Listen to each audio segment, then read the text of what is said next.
শিক্ষকদের বদলি কার্যক্রম আমরা যুগের পর যুগ দেখেছি যে চাকরি হওয়ার চেয়ে বদলি হওয়া অনেক কঠিন।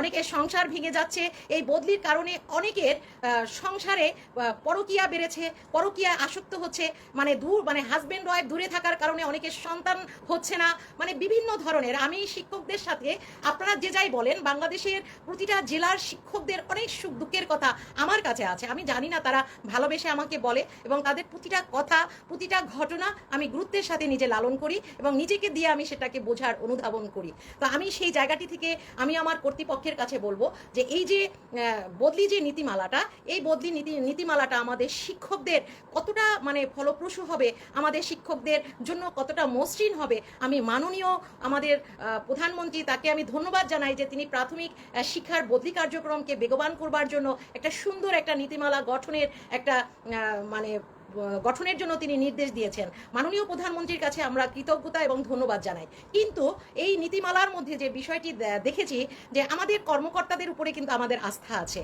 এবং সকল কর্মকর্তাই যে আমাদের দিন শেষে কিন্তু আমাদের কর্মকর্তারাই কিন্তু আমাদের দুঃখ বোঝেন, আমাদের কর্মকর্তাদের কাছেই কিন্তু আমাদের কথাগুলো বলতে পারি। কিন্তু যখন একটি মানে বদলি নীতিমালায় দেখলাম যে বাইরের প্রতিনিধি থাকবে, তো একজন মানে রাজনৈতিক প্রতিনিধি যদি কিংবা গণ্যমান্য ব্যক্তি প্রতিনিধি যদি উপজেলা ভিত্তিক বদলিতে জেলা বিভাগ বা এইভাবে যদি থাকে, তো আমি মনে করি এইখানে অস্বচ্ছতার বিষয় থাকবে।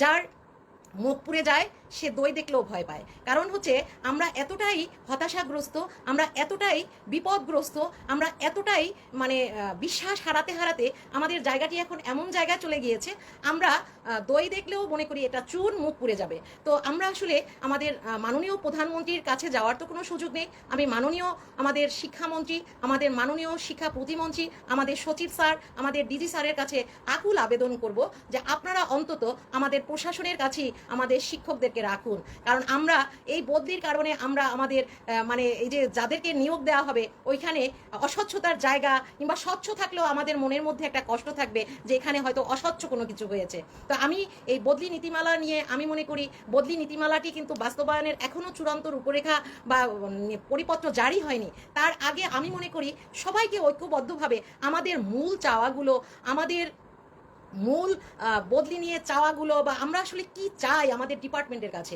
এই জিনিসগুলো আমার মনে হয় সুশৃঙ্খলভাবে তুলে ধরাটা এখন এই মুহূর্তে সবচেয়ে জরুরি হয়ে গেছে। তো আমি একটা জিনিস সবসময় বলবো যে একটা মানে আমরা কিন্তু একটা অনেক বড় একটা অংশীজন, আমাদের প্রাথমিক শিক্ষার সবচেয়ে বড় একটি অংশীজন, যে অংশীজন জাতীয় সকল কার্যক্রমে নির্লসভাবে কাজ করে। ভোট গণনা, ভোট নেয়া এবং ভোটার বাড়িতে বাড়িতে গিয়ে করা আদমশুমারি, মানে জরিপ, সকল কিছু আমরা করি। তো সেই জায়গাটি থেকে আমি আমার মাননীয় প্রধানমন্ত্রীর দৃষ্টি আকর্ষণ করব।